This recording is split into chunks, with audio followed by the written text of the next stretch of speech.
El purgatorio. Cuando yo era un joven seminarista que me asomaba a estas realidades teológicas, pensaba en el purgatorio de un modo judicial, de un modo, diríamoslo así, externo. Has cometido esto, mereces este tiempo en el purgatorio. Has hecho esto 3 veces, mereces tanto tiempo. Como si la persona, antes de ser admitida a la presencia de Dios, tuviera que sufrir. Has hecho el mal, tienes que sufrir. Esta visión ha cambiado en mí radicalmente. El tiempo de purgatorio es un tiempo necesario.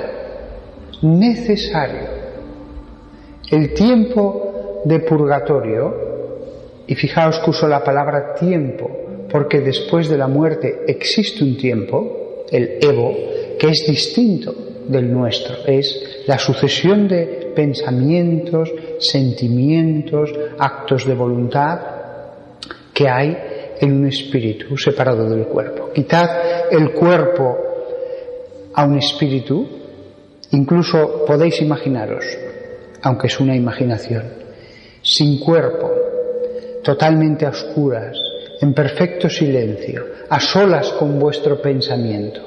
Un pensamiento, otro, un recuerdo, imaginas algo, una sucesión de actos de la voluntad. Eso es el ego. Cuando solo existen los actos del espíritu, el entendimiento y la voluntad, eso es el ego. Con lo cual, a veces una serie de actos pueden ser larguísimos en el tiempo y al revés. Todos tenemos la experiencia de que cuando nos lo pasamos muy bien decimos, uy, pero ya se ha pasado 3 horas, y al revés. Madre mía, estos 10 minutos se me han hecho eternos. Pues esto nos ayuda, solamente es una ayuda, porque en realidad deberíamos estar totalmente fuera del cuerpo para entender lo que es el ego. Nos ayuda a entender el ego, el tiempo de los espíritus. Pero los espíritus están en el tiempo. El único que está en un eterno presente es Dios. En Dios no pasa el tiempo. Dios está en un eterno presente. Pero todos los demás, ángeles o almas, estamos en el tiempo. Distinto, pero tiempo. Por eso la Sagrada Escritura, cuando habla de la eternidad, no habla como un éxtasis en el que ya desaparece el tiempo y estamos fuera del tiempo. No. Siempre que la Escritura habla de la eternidad, habla con expresiones, por ejemplo, como in secula seculorum, por los siglos de los siglos. Es decir, un siglo de siglos. Si en cada año de un siglo pusiéramos un siglo, o sea, 100% son 10.000, por los 10.000 años y 10.000 años y 10.000 años y 10.000 años. Esa es la visión escriturística de la eternidad. Un tiempo indefinido, no una especie de éxtasis en el que ya no hay tiempo. Entonces, cuando hablamos de un tiempo en el purgatorio, es correcto, aunque sea un tiempo distinto. Aunque sea un tiempo en el que en muy poco tiempo puede sufrir mucho y en mucho tiempo no tanto. Entonces, el purgatorio, decíamos, el tiempo del purgatorio es necesario. He necesitado tiempo yo para comprender esto. Los seres humanos, cuando morimos con todos nuestros prejuicios, con todas nuestras deformaciones, con toda nuestra psicología, a veces herida, a veces traumatizada. El alma, aunque sea espiritual, tiene heridas espirituales, cosas que tiene que corregir. Pero un espíritu no es arcilla que puedas modelar en tus manos. ¿Cómo se corrige? ¿Cómo se endereza? ¿Cómo se sana? ¿Cómo se cambia el pensamiento de un espíritu si no lo puedes tocar, si no lo puedes modelar desde fuera? Es el yo lo que tiene que cambiarse. Por eso, con buena voluntad del interesado, con apertura del interesado, se necesita un tiempo. Hemos dicho en la charla de ayer que lo que caracteriza el infierno es la negación de la salvación de Dios, el estar cerrado a que ese Dios pueda transformarnos. El purgatorio, no importa lo deforme que estés, no importa los prejuicios que tengas, no importa el monstruo en el que te hayas convertido, y hay seres humanos que son como monstruos, no importa eso si tú estás abierto a dejarte cambiar, a dejarte transformar, a irte sanando. Y esa es la necesidad del purgatorio. En la medida en que una persona se haya deformado más, necesitará más tiempo sin ver a Dios. Parece ser, no hemos visto el más allá, pero parece bien claro que hay deformaciones tan profundas que no se realizarán sin sufrimiento. Pero no porque Dios diga, ahora vas a sufrir, no, sino porque uno tiene que penar pidiendo perdón a Dios por lo que ha hecho para sanarse. ¿Qué duda cabe que el jefe de un campo de concentración que diga, Señor, me arrepiento, perdóname? Vale, no vas al infierno. Pero tienes que pedir perdón. No es porque yo te lo quiera imponer. Tienes que hacerlo. Tiene que salir de ti mismo, sin que nadie te presione para ello. De ti mismo tiene que surgir el dolor por lo que has hecho y pedir perdón a Dios y a esas almas cuando te encuentres con ellas. Entonces, cuando de verdad el nivel de dolor compense lo que has hecho, sane lo que te has deformado, en ese momento estarás ya sano, estarás limpio, podrás entrar. Por supuesto que en los casos más claros esto es evidente.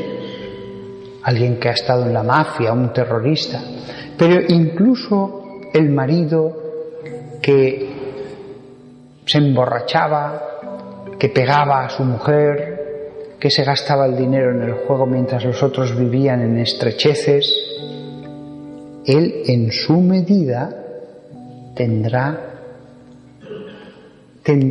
que comprender hasta que llegue a pedir perdón. Pero ojo, en este caso, un mal cometido durante años, durante toda una vida, a veces daño hecho a tantísimas personas a lo largo de una vida, no basta con decir perdón de corazón. Hay que llegar a un nivel.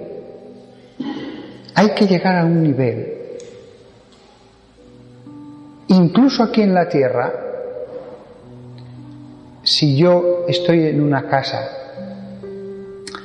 y por hacer el tonto por imprudencia. Yo veía que podía pasar y aún así actué de un modo inconsciente, increíblemente inconsciente, y rompo dando un manotazo un jarrón valiosísimo o una estatua de mármol romana que cae al suelo y se rompe. No basta con decir perdón. A veces, incluso aquí en la tierra, tenemos que manifestar más tiempo nuestro dolor y decir más que una palabra. Si es una cosa sin demasiada importancia, a lo mejor le decimos, perdona, voy a ayudarte a recoger los cristales, perdona, voy a ayudarte a limpiar esto que he manchado. No basta solo el perdón. El perdón se manifiesta a través de los actos subsiguientes. ¿Cuántas veces nos han hecho algo y el otro nos ha dicho perdón? Es verdad, le duele, pero poco, y no ha hecho nada más. ¿Cuántas veces le diríamos a la persona, sí, mire, perdón, está muy bien, pero me ha roto las gafas y estas gafas cuestan tanto dinero? Pues usted ha sido el culpable, ¿por qué no me da ese dinero? Ni siquiera si usted va a reparar el que yo tengo que volver al oculista, tengo que perder un tiempo, tengo que encargarlas, mientras tanto, ni siquiera así. No basta con decir perdón, puedo hacer algo por usted, le puedo ayudar, etc. Eso lo vemos en la tierra.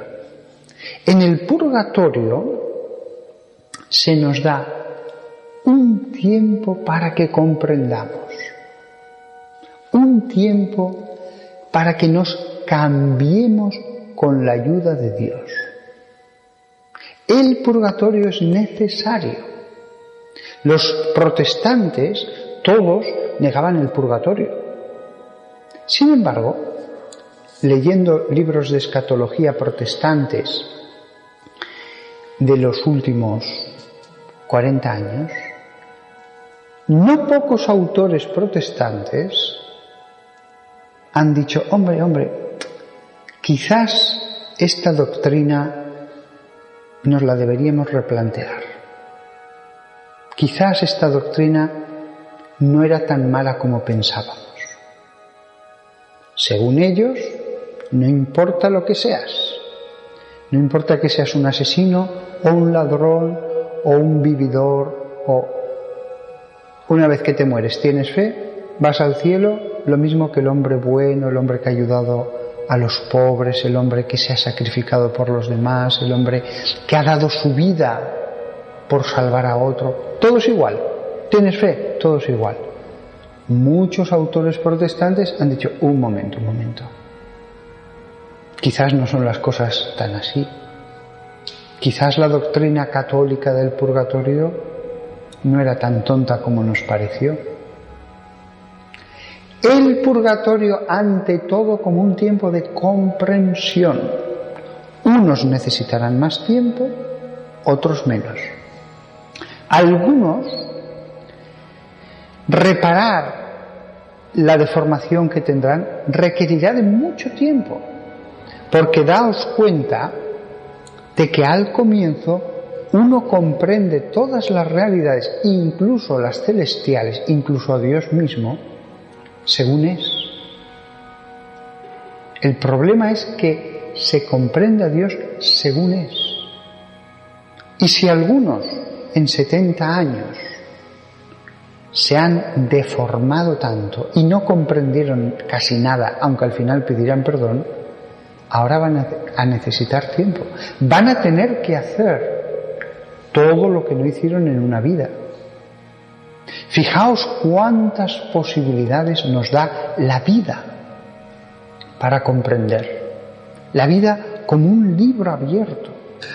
La vida que nos enseña, que nos modela para bien a través de cosas buenas y también de pequeños sufrimientos que nos ayudan. Si no lo has logrado en 70 años, no penséis que en 2 meses, ya estoy listo. No. Habrá seres humanos que inicien un lento y al principio penoso proceso de entender que lo que ellos pensaban estaba equivocado. Hay almas terriblemente deformadas y Dios no puede hacer violencia a las almas. Incluso en el purgatorio, Él no es un cirujano que dice, y ahora le quito este órgano, eso no existe en el alma. Incluso en el purgatorio, Dios puede hacer de maestro. Dios puede ayudar a comprender como un padre, pero cada niño necesita su tiempo. Y si Dios tiene que hacer comprender a un monstruo, eso requiere tiempo. En la medida del mal, en esa misma medida, requiere más tiempo. Eso es así. Hay en todo este asunto misterios. ¿Por qué Dios no da esa comprensión ya en el cielo? Porque hay que esperar. Ciertamente en el cielo comprenderemos, entenderemos, recapacitaremos. Y viendo a Dios podríamos suponer que incluso más fácil. Bueno, no está tan claro. Por alguna razón que se nos escapa, aunque en el cielo seguiremos transformándonos, comprendiendo, hay cosas que son necesarias, imprescindibles, que las comprendamos, sanemos antes. Pero si me preguntáis, ¿por qué? No lo sé. No lo sé. Dios querría ahorrarnos todo sufrimiento. Dios no tiene ningún interés en que sufra nadie. Nadie. Si Dios dice a su hijo querido, cualquier alma, hijo mío, tienes que estar aquí 50 años, creedme que es porque tiene que estar 50 años. Pero no lo veo yo tanto como una necesidad de la justicia, que también,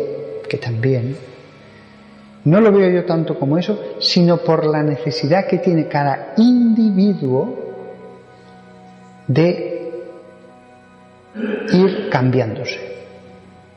Y que algunas cosas deben ser necesarias antes de presentarse ante Dios. Pero no porque Dios diga, te exijo esto. No, porque es así.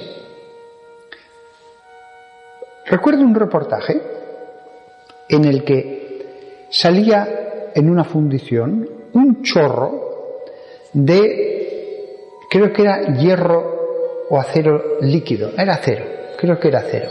O aluminio, puede que fuera aluminio. Aluminio perfectamente líquido. Todos iban con trajes especiales de amianto.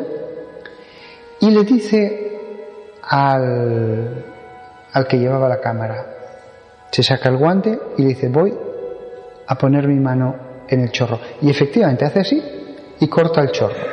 Tiene un cuidado exquisito en que no salpique nada fuera de donde caía aquello, pero hace así y pasa la mano por el chorro. Y le explica, a esta temperatura, este mineral resbala completamente por mi mano, no tengo ningún problema. Pero si hubiera la más mínima impureza, la más mínima escoria en este producto químico, al instante me atravesaría la mano, como la mantequilla, en un segundo.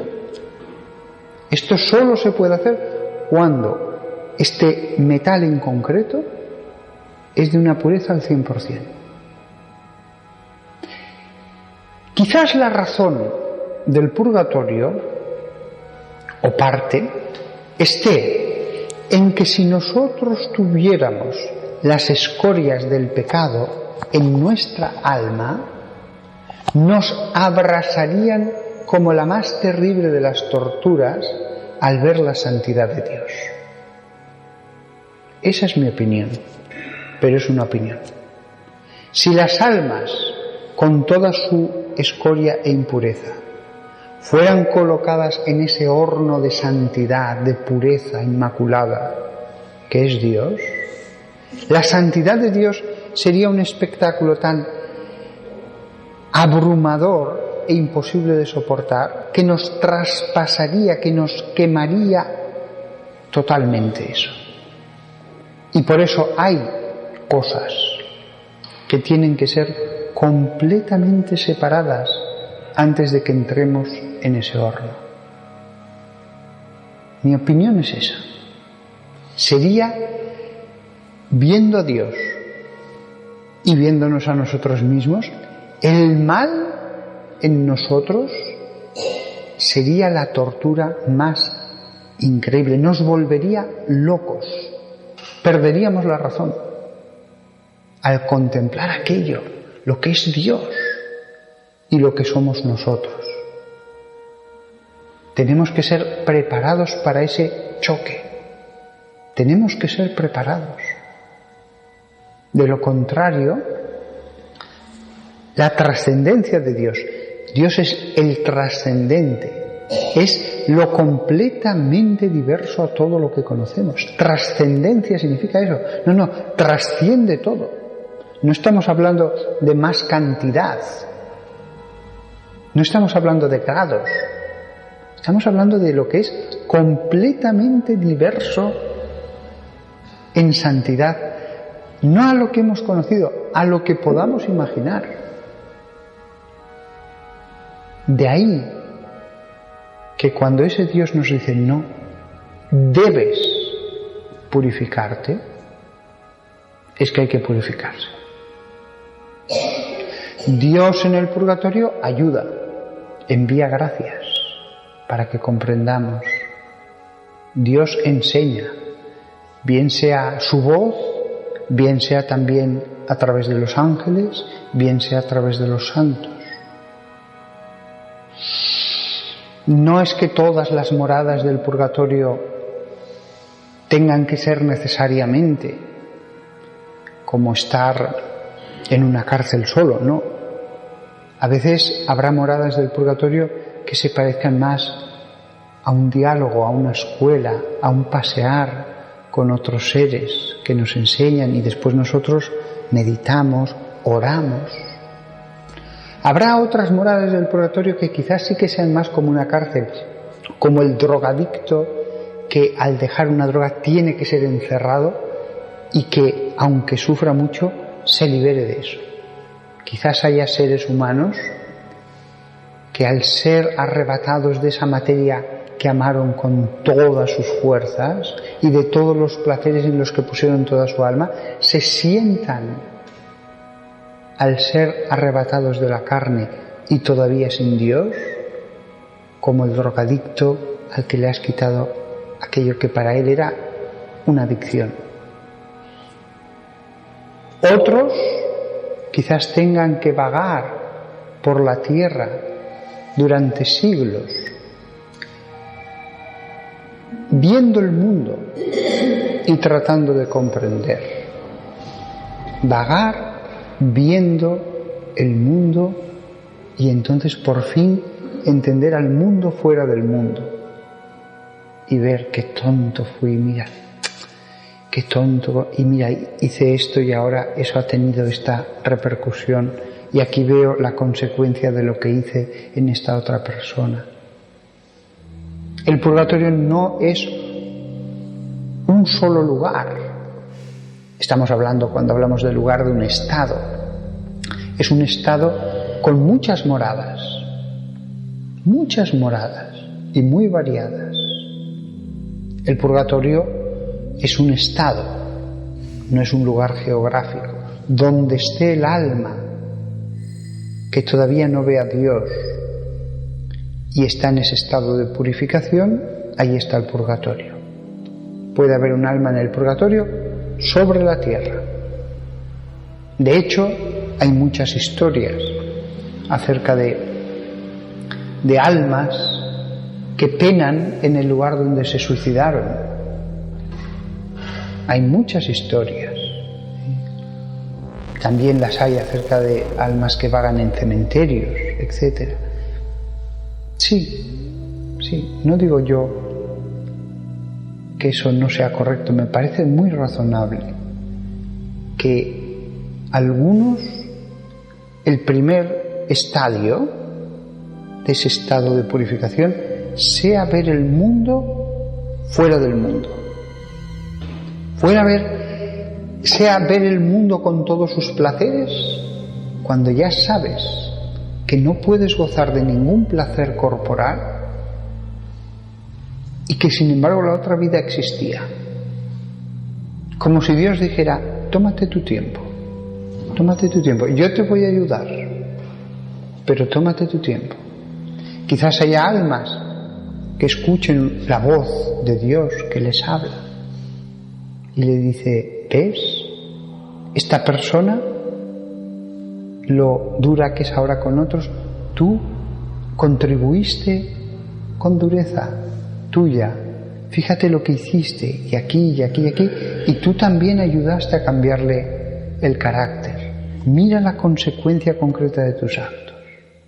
Y mira ahora a este otro ser humano, fíjate cómo le influiste para mal. Y él vaya explicando las cosas, y la persona con todo el tiempo del mundo vaya entendiendo. ¿Cuánto tiempo en el purgatorio? El que necesite. Algunas, si necesitan un siglo, pues un siglo. Quizás el mafioso que mató a muchos seres humanos necesite muchísimos años solo para comprender la medida de todo el mal que hizo. Quizás ese mismo mafioso durante tiempo, al principio, se justifique, pero es que tal, y después, pero yo es que era débil, y en ello no haya verdadero arrepentimiento. Yo es que era débil, es que me influyeron, es que fíjate estas personas que estaban a mi lado y que me llevaron por el mal camino, yo no soy tan culpable. Dios no tiene prisa. Has hecho un mal, tienes primero que comprender, tienes primero que desear, segundo que desear ser purificado, tienes que orar. Y eso en el sufrimiento, a veces de la soledad, a veces acompañado con otros que purgan o santos, pero sin ver a Dios, sin gozar todavía de los placeres celestiales para nada. Hay muchos grados de purgatorio. No es lo mismo el hombre que fue bueno, honesto y que necesita comprender muy pocas cosas. Pero todos pasaremos por el purgatorio. Hasta los que van a misa todos los días, Dios le dirá, ¿crees que eres muy bueno? Sí. Mira.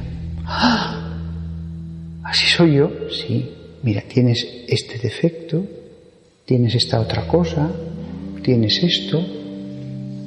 Pero eso son pequeñas debilidades, eso no es nada. Tómate tu tiempo para comprender. Cuando te veas capaz, me pides perdón. Y ora para que tú entiendas.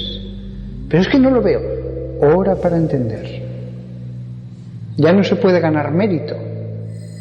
Pero también las almas del purgatorio oran.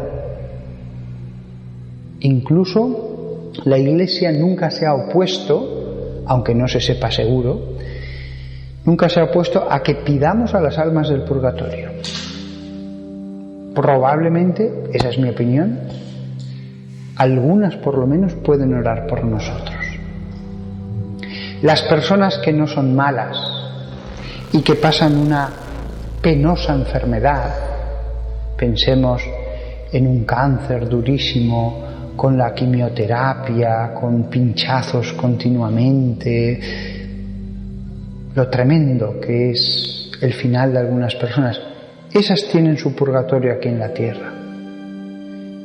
No digo que todas, pero muchas de las personas que han pasado una dura enfermedad sobre la tierra, o una tristísima vejez al final con muchos sufrimientos físicos, esas personas cuando mueran, el sufrimiento les ha hecho ya tan humildes, les ha hecho comprender que no son nada, les ha hecho desear la salvación con todas sus fuerzas que solo puede venir de Dios, que esas personas poco tendrán que estar. Ya han pasado su purgatorio aquí y Dios simplemente con que les diga una serie de detalles enseguida pasarán al cielo.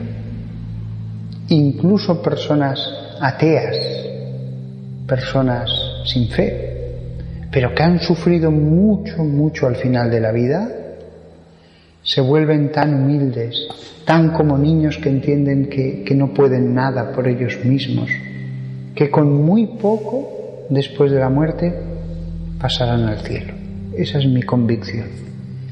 El final de la vida, sobre todo si es muy duro, para muchas personas es el purgatorio. Y solo cuando mueren necesitan 4 pinceladas. He hablado del purgatorio para que lo comprendiéramos de los casos más claros, porque viendo los casos claros comprendíamos la necesidad del purgatorio.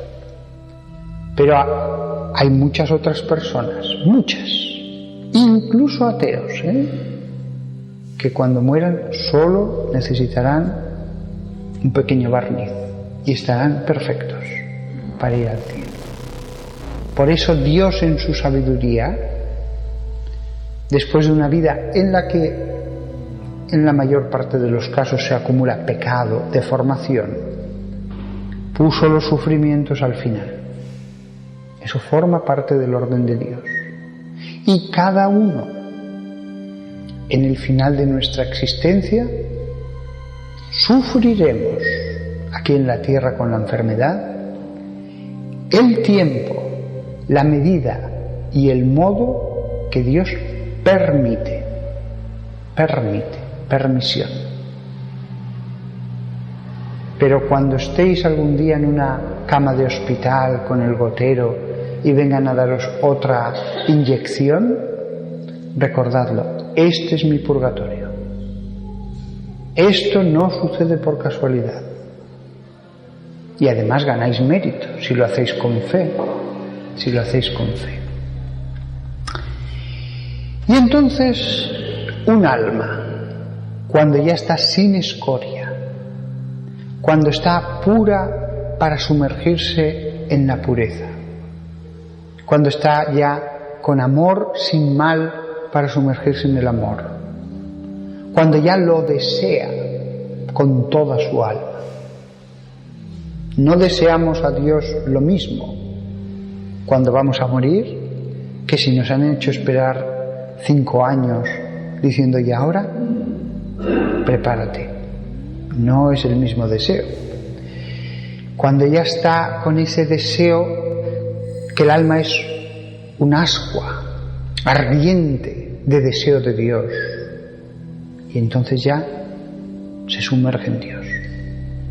Daos cuenta de que hay muchas personas que nos han hablado de sus experiencias, las llaman cercanas a la muerte, pero en realidad son de muerte. Experiencias de personas que se les ha parado el corazón y que han dicho que han visto el túnel y la luz y que al final han llegado a la luz. Esas personas lo que ven es una manifestación de Dios. Ni siquiera al final del túnel ven a Dios. Porque nadie puede ver a Dios y seguir viviendo, dice la Escritura. Además, hay casos de esos testimonios. Yo he leído muchos y he conocido muchos porque he preguntado en el hospital y fuera del hospital a personas. Y hay casos en que expresamente han preguntado al ser que tenían al lado, el ángel. Porque, por ejemplo, una señora salió del cuerpo y dijo, Iba, pero si soy yo la que está en la cama y yo estoy aquí en el techo. y dice que notó una presencia a su lado y le preguntó: ¿y tú quién eres? Presencia, no le vio cuerpo, ni alas, ni nada. ¿Y tú quién eres? Y dice que le contestó: siempre he estado a tu lado, aunque tú no lo sabías. Pues bien, cuando llegan al final del túnel, a la luz, una de esas personas le dijo al que estaba al lado: entonces esto es Dios, absolutamente arrobada, diciendo: increíble, esta luz que es amor, esta luz que me comprende, que me acoge, que es sabia, lo nunca visto, una cosa que no se puede expresar con sus palabras, absolutamente arrobada. Dijo: entonces esto es Dios. Y la presencia al lado le dijo: no, esto es como la respiración de Dios. Incluso esas personas que nos hablan con los mayores calificativos acerca de esa luz al final del túnel, eso es como el resplandor que precede. No es Dios, porque nadie que vea a Dios podrá volver a la tierra. Su alma jamás podrá ser de nuevo contenida por un cuerpo, ya que el espíritu ya no querrá volver hacia Dios, como un hierro que ya lo atrae a un imán. La única posibilidad de estar en un cuerpo es no haber visto a Dios, si no nuestro espíritu de forma natural lo abandonaría. No lo podríamos evitar. Nadie podría volver a estar en este mundo con toda su suciedad, su mal, su pobreza de todo lo espiritual, sus pequeñas tonterías de pecado. Entonces, ¿cómo será la entrada? ¿Cómo será el momento en que el alma se eleva? Es curioso. Todas estas experiencias cercanas a la muerte, que no me gusta esa expresión porque están muertos y bien muertos, algunos además un buen rato, dicen que se elevan. Es curioso. Yo he insistido mucho en que no hay lugares, que son estados, tanto el infierno como el cielo, pero ellos dicen que se elevan. ¿Por qué? Bueno, Dios lo sabe.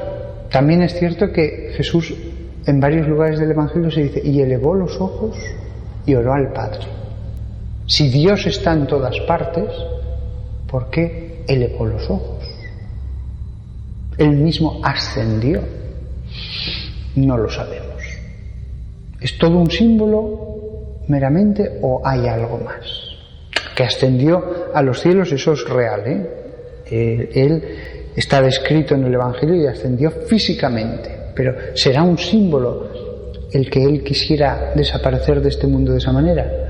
¿O hay alguna razón? No lo sé. Desde luego físicamente ascendió y lo miraban hasta que las nubes lo ocultaron. Entonces, ¿cómo será ese ascenso? Irá ascendiendo y se ven allí las jerarquías de los ángeles, todo el mundo de los ángeles, y uno que se sigue elevando. Yo me gusta imaginarlo visualmente. Será así o no será así, pero me gusta imaginarme que la entrada en el cielo, después de esa purificación, yo mismo tendré que pasar por una purificación, todos, sacerdotes, obispos, solamente los que se hayan purificado del todo aquí en la tierra, monjes, laicos que llevan una vida verdaderamente angelical, podrán pasar directamente. El resto, todos, nos quedaremos allá un tiempo antes de ascender, quizás ver todos los ángeles y decir: increíble. Así que estos son los espíritus puros, perfectos, una cosa que está por encima del mundo material, y sigues ascendiendo y dices: ahí va, pero si por encima de ellos hay otros todavía mayores, Y sigues ascendiendo y ves espíritus que dices, pero bueno, pero yo no creí nunca que pudiera haber seres espirituales tan poderosos, tan llenos de conocimiento, tan incandescentes de amor. En ese ascender, yo creo que habrá espíritus que diremos, pero si este espíritu ya parece Dios mismo, sé que no es Dios porque hay más como Él, y sigo ascendiendo hacia arriba, pero es que Él ya me parece como un sol, solo que 1.000.000 de veces más grande que el sol y en espíritu, y sin embargo no es Dios. Aquí veo cientos de miles de estos soles y sigo hacia arriba. Yo me imagino la entrada en el cielo como que hay unas nubes. En este estado no hay nubes, evidentemente, pero como un velo último, que sabes, una vez que atraviese ese velo no material, del que salen fulgores, resplandores, ya estaré delante de Dios. Ya allí llegaré a ver cara a cara la esencia de Dios. Un momento único. Y allí, indudablemente, será el pasmo más grande que nos podamos imaginar. Lo que es totalmente distinto, insisto, no alguien muy bueno, no alguien muy santo, no un hombre que es muy poderoso, no. El espíritu infinito, el ser infinito. Aquello que solamente lo hemos podido expresar vagamente a través de cosas como la gran montaña, el océano, el sol, imágenes las mejores que hemos encontrado, pero todas ellas tan pequeñas. Y será la visión de Dios, darle amor, recibir ese amor, ser acogido con ese amor. Me imagino que al principio no seremos capaces de articular con nuestra mente pensamiento ninguno que le podamos comunicar, y Él nos dejará en silencio. Probablemente necesitaremos un tiempo en el que solamente estaremos en silencio, tratando de digerir con nuestro entendimiento lo que es aquello. El primer momento me imagino que será el silencio, y Dios respetará ese silencio. No hay tiempo material. Ese tiempo de pasmo puede ser muy largo. No me atrevo yo a decir cuánto, pero si lo tuviéramos que medir en tiempo, no descarto que sean minutos, horas o años. Fuera del tiempo pueden ser años, por lo menos algunos minutos, y después ya recobraremos fuerzas como para decir algo, y Él nos contestará, nos acoge, nos abraza como espíritu, todo nuestro ser. Seremos espíritu y no tendremos cuerpo. Abrazará, traspasará con su amor todo nuestro espíritu. Habrá diálogo. Dios habla simultáneamente con los miles de millones de seres humanos y con los miles de millones de ángeles. Sabemos que hay miles de millones por un versículo que dice miriadas de ángeles estaban alrededor de su trono, el libro de Daniel. Y Él habla con todos a la vez y nos explicará cosas, etc. En el cielo hay una sociedad, no somos islas. Después de estar con Dios, sin dejar de estar en Dios, podremos hablar con nuestros padres, con nuestros abuelos, con los familiares, con los amigos. Existirá una relación con Dios y al mismo tiempo un diálogo, un cariño, un estar con los que queremos. Y con toda la humanidad. Podremos hablar con el que queramos. Estarán allí. Podremos ver directamente a la Virgen María y hablarle. Y a los apóstoles y a Jesús. No tengo muy claro si quizás tendremos que esperar, porque evidentemente todos querrán, y entonces cada uno, según su rango, tendrá un tiempo o no. Eso no lo tengo nada claro, porque la persona de Jesús es única. No lo sé. Quizás las cosas son tan distintas que se articulan medios que ahora no podemos ni imaginar. Pero físicamente Él solo estará en un lugar, y ciertamente que seremos miles de millones de seres humanos. Parece lógico que podamos estar con Él, tocarle, etcétera, besarle los pies en algunos momentos. Quizás no en todos los momentos podamos tener esa cercanía continua, pero tenemos toda la eternidad para ver a la Virgen, para ver a Jesús, para ver a los apóstoles. ¿Quién sabe cómo será aquello? Pero aunque su cuerpo esté en un lugar, el Espíritu de Dios está en todas partes. Jesús es ese Dios que se ha hecho hombre, pero incluso la segunda persona que se ha encarnado, incluso la segunda persona sigue siendo ubicua. Es decir, la segunda persona de la Santísima Trinidad sigue estando en todas partes, aunque ha tomado carne, pero sin dejar de ser Dios. La segunda persona de la Santísima Trinidad no ha perdido ninguna de las prerrogativas divinas que tenía, incluida la ubicuidad. Esto es una cosa que no debemos olvidar, porque algunos pueden pensar que la segunda persona solo está ya en el cuerpo de Cristo, y no es así. Dios Hijo está en todas partes, como Dios Padre y como Dios Espíritu Santo.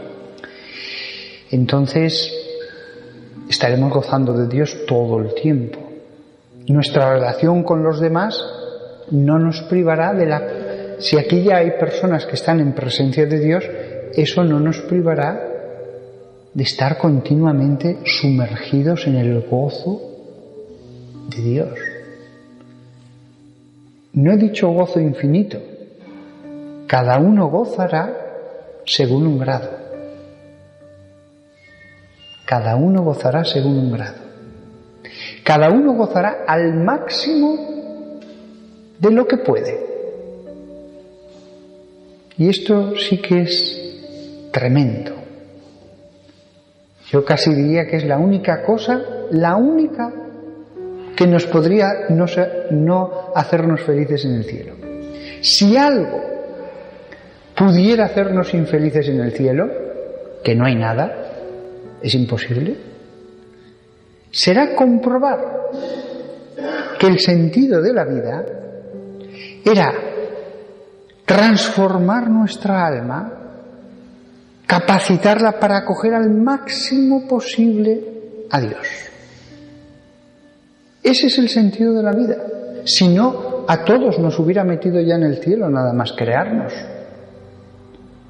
Y entonces comprobaremos que después de 10 años, 20, 50, 70, nuestra alma tiene una capacidad de gozar de Dios, que estará al máximo, pero que será cada uno en un grado. Nadie gozará infinitamente de Dios. Se puede decir que gozaremos infinitamente de Dios en el sentido de que gozaremos infinitamente en el tiempo y sin límite. Dios se nos da sin límite. En ese sentido sí. Pero de hecho,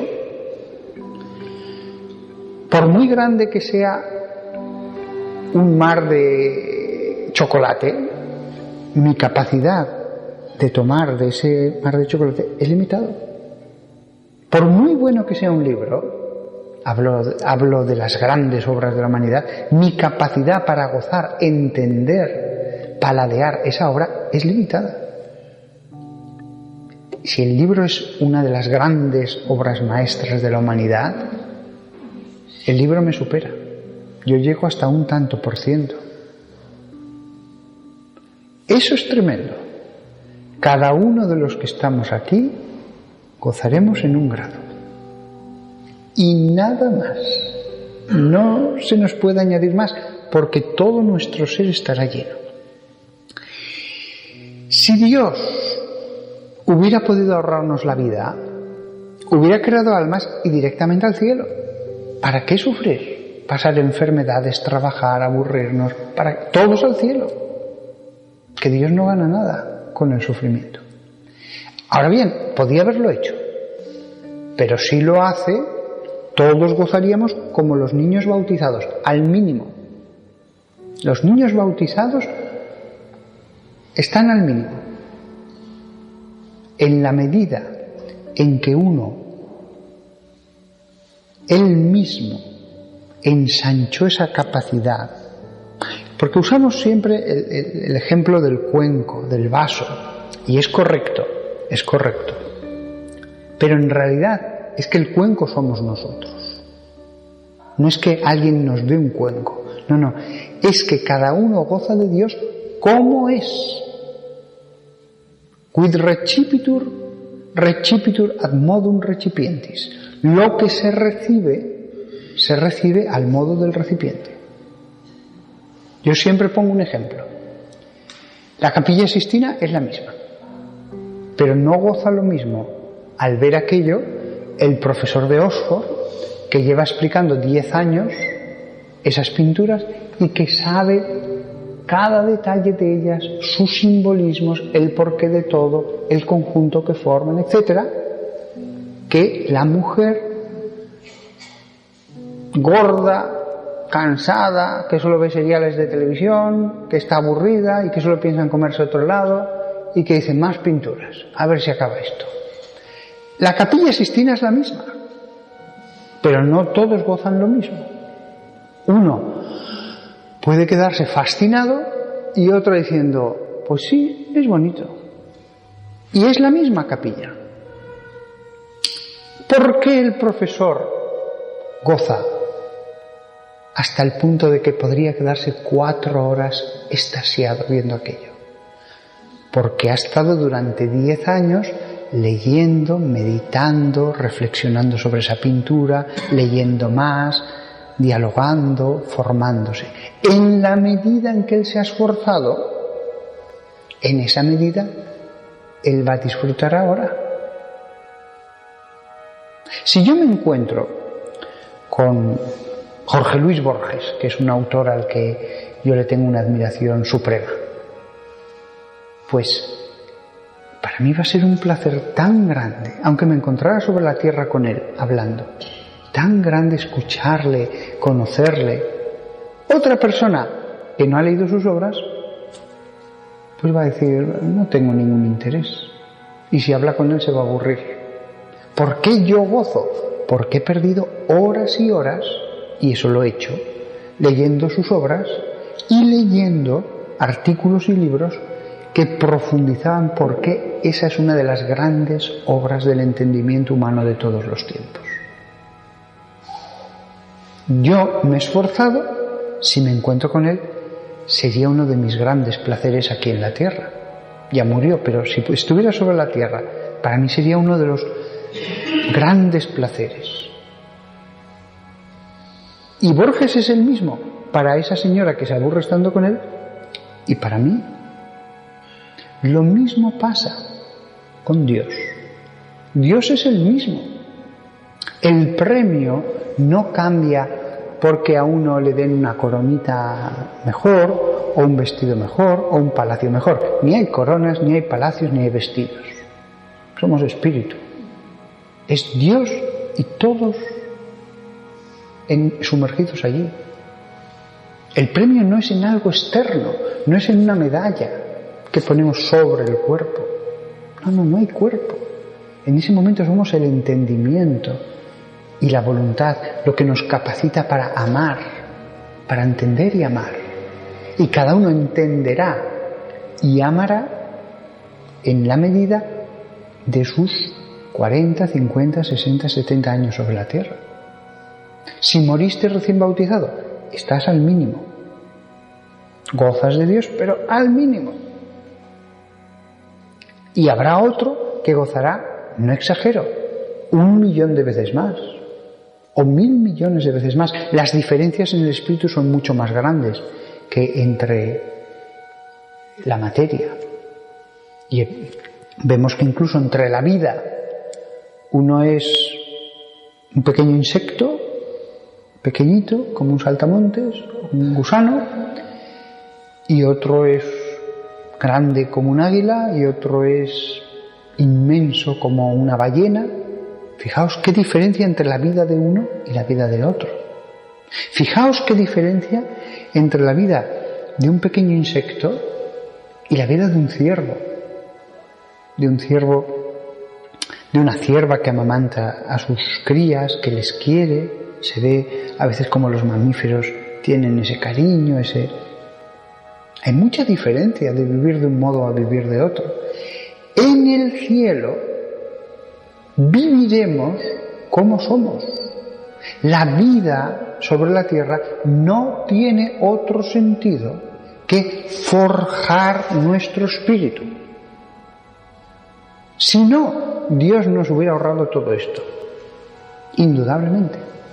Si no hubiera habido pecado original, hubiéramos orado, hubiéramos hecho buenas obras, nos hubiéramos sacrificado, hubiéramos tenido obras ascéticas, hubiéramos querido sufrir por Dios y lo hubiéramos hecho a través de la negación y hubiéramos trabajado. Es decir, todo sin pecado, pero lo hubiéramos hecho. Porque la vida tiene ese sentido, forjar el espíritu. Y por eso, si hubiera algo, que no lo habrá, que nos haría sufrir, sería decir, madre mía, podía haber llegado hasta allí y me he quedado hasta aquí. Voy a gozar para siempre de Dios. Así, un poquito, cuando podía haber sido, no exagero, 1000 veces más, 100.000 veces más, 1.000.000 de veces más. Ese pensamiento bastaría para que nos diéramos cabezazos contra la pared del cielo toda la eternidad. No hay paredes en el cielo, ni vamos a tener cabeza. Pero si pudiéramos, diríamos, pero qué tonto he sido, qué tonto, qué tonto, qué tonto, qué tonto. Pero ya no se puede volver. ¿Por qué? Ya no tiene mérito. Ya una vez que veas a Dios, eso no tiene ningún mérito. Ayudar. Es como si me pide un pobre que le ayude. Y de pronto yo ayudo a ese desconocido y le digo, sí, venga, ha tenido un accidente allí, no, pase a casa, espere que le voy a vendar, llame usted ahora al médico, pero quédese aquí, quiere comer algo. Yo le recibo con hospitalidad, le recibo lo mejor posible, ¿qué necesita usted? Tal. ¿Tendría eso algún mérito si de pronto digo, uy, pero si este es Bill Gates? Entonces, si sé que es Bill Gates, ya le puedo dar toda la hospitalidad que quiera. Sé que una semana después me puede llegar un cheque en que me compro casa nueva, coche nuevo y tengo... Si yo ayudo a un gran rey, porque veo que es el rey, sé que me esperará su agradecimiento. Eso no tiene ningún mérito. Ayudar a un gran millonario que ahora me lo pide,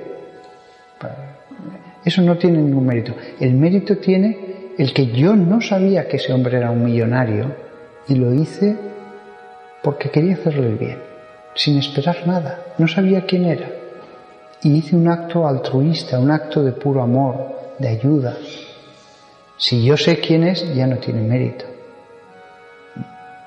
Recibir a mi obispo en mi parroquia muy amablemente no tiene ningún mérito, es mi obispo.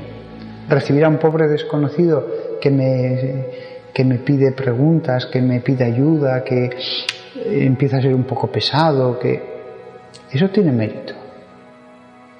Pero no tiene mérito ayudar al poderoso, a mi obispo, al papa que viniera, con esos todos somos amables. Tiene mérito la vida si todavía no hemos visto el más allá, si todavía no hemos visto a Dios, porque entonces lo hacemos por fe, porque entonces nuestros actos son por puro amor. Tenemos que fiarnos, tenemos que confiar. Una vez que veamos el cielo, una vez que veamos a Dios, sufrir todos los martirios sobre este mundo no tendría ningún mérito. Es más, es que estaríamos deseando salir. Ojalá que nos maten cuanto antes. Ya no tendría ningún mérito. Porque ya no tendríamos fe. En el cielo ya no tendremos fe. Una vez que veamos a Dios, ya no tendremos fe. Veremos lo que habíamos creído. Ya no podremos no creer. Entonces, y con esto acabo, ya que hemos cumplido el tiempo, el grado de gloria. No existe un grado final. No existe un grado final. Si ese grado final además dependiera de Dios, de decir, te lo doy, como el que te da un poco de dinero, Dios nos daría el máximo grado. El problema es que no existe ese máximo grado. No es algo externo. El grado depende de nosotros, transformados a través de la gracia en una forja que dura toda una vida. Que no es más tiempo, porque ya hemos comprobado que con 70 años, incluso con 50, la vida del hombre ya es una mera repetición. La mayor parte de los que están aquí, su nivel de amor a Dios ya quedó fijado hace muchos años. Podrían seguir aumentando hasta el final de la vida, pero de hecho, el 98%, incluso de los creyentes, se quedan petrificados. En un momento dado, por retiros espirituales, por lo que sea, ascendieron, pero ya después empiezan a perder el ritmo y ya se mantienen. Prolongar la vida sería prolongar ya ese nivel, pero no avanzamos. Algunos sí, pero pocos, poquísimos. Si uno sigue avanzando, Dios en general suele dar más tiempo para que siga avanzando, pero no se ve en la necesidad de prorrogar el tiempo porque la gente ya solo se mantiene. El grado. Esto es una realidad tremenda. Cada vez que decimos no a Dios, hemos dejado de avanzar. Cada vez que hemos sido tacaños, que estamos manteniéndonos pero no avanzando. Eso sí que será verdaderamente impresionante, darnos cuenta dónde podríamos haber llegado en el amor a Dios. Y todos, incluso yo, es que no estamos ni a un 1% de lo que podríamos, ni siquiera eso, ni siquiera, porque es que no hay límite. Podríamos llegar en nuestra generosidad para con Dios, en la recepción de la gracia, podríamos. Hay una expresión que usan los santos padres, la divinización. El tiempo sobre la tierra nos da la capacidad de divinizarnos, de transformarnos a semejanza del que nos hizo. Nunca vamos a llegar a ser Dios, pero podemos cada vez parecernos más a nuestro Padre. Pero incluso las personas religiosas nos quedamos, yo también, sin ninguna falsa humildad, a un nivel tan pequeño, aprovechamos tan poco. Aún así Dios lo sabe, pobres humanos, si pudieran echar una ojeada al más allá, si pudieran ver lo que es esto. Y por eso esta charla que hemos acabado con el cielo mediten esto, no seremos infelices, porque es verdad que ese pensamiento nos produciría tal dolor, pero al mismo tiempo la visión de Dios nos pacificará, nos consolará. La visión de Dios nos consolará. Y yo creo que lo que más vamos a necesitar consuelo es para esto, para decir, madre mía, mis pecados son poca cosa, era débil, yo lo comprendo, lo entiendo, lo eximo, soy un pobre, pero es que podía haber conseguido tanto. Eso sí que va a requerir consuelo. Cuando veamos las cimas de santidad que han logrado tantos humanos y que nosotros podríamos haber llegado a lo mismo, siendo ama de casa, trabajando como electricista, siendo jubilado. Al menos eso sí, esto le servirá para animarse, En un año de vida, cualquiera de ustedes, con generosidad, puede llegar más lejos que en toda su vida. Es más, y de verdad que no exagero, en un mes, a contar desde hoy, pueden llegar a más acumulación de amor y de santidad que lo que han hecho en toda su vida, se lo aseguro. Se lo aseguro. Es cuestión de, como decía Santa Teresa de Jesús, no parar, no parar. Tomar la determinación y no parar hasta conseguirlo. Es verdad que todo depende de la gracia, pero ustedes esfuércense llamando a la puerta del Señor con las dos manos hasta que Él envíe gracias y más gracias y más gracias. Y les dirá, no, tranquilo, ya te santifico, te envío todas las gracias que pueda para cambiarte y mejorarte. Te pinto, te barnizo, te hago reformas generales en tu casa, la del alma. Y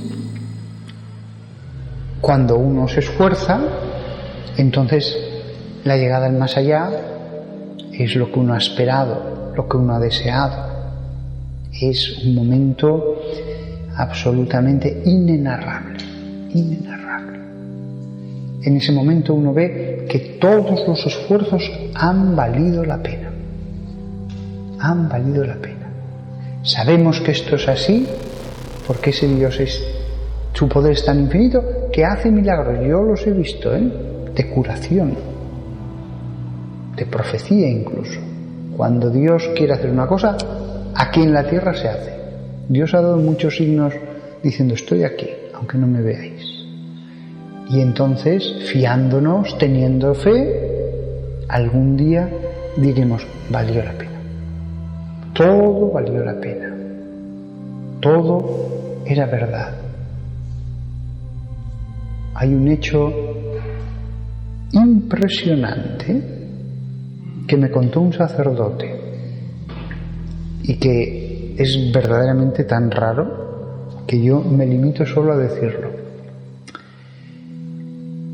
Un hombre muriendo en un hospital tuberculoso de Madrid, y yo les cuento el hecho, tal cual me lo contó un compañero de mi diócesis, que se lo contó el director del hospital.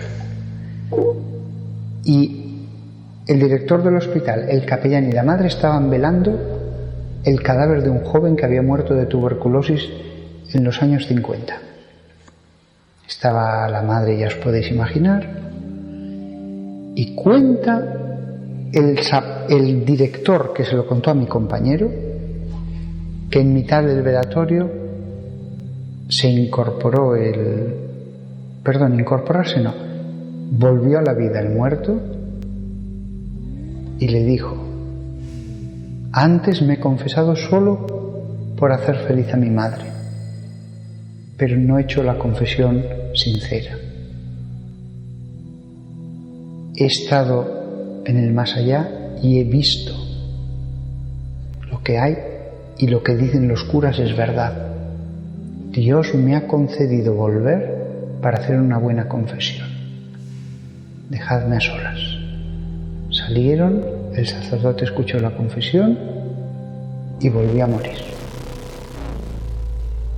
Esto no es que haya pasado por 15 bocas hasta llegar a ustedes. El director, que estaba presente, se lo dijo a un compañero mío, sacerdote de mi diócesis, que me lo contó a mí. Yo había leído alguna leyenda, la de San Bruno, por ejemplo, que cuenta una cosa parecida, y no me creí nada. Dije, estos medievales, tonterías.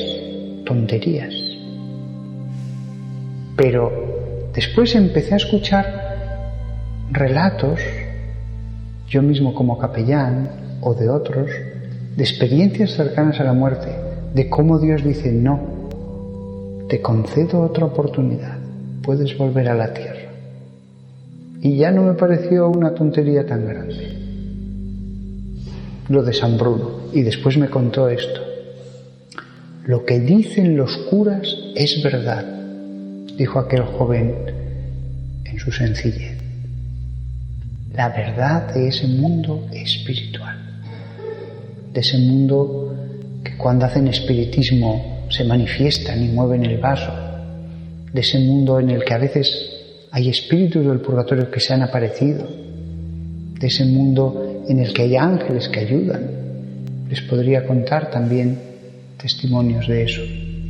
Así que acabamos esta última charla, ojalá que habiendo provocado en ustedes hambre de Dios, que solamente Él pueda satisfacer, que salgan con el ardiente deseo de esforzarse lo más posible en la búsqueda de Dios.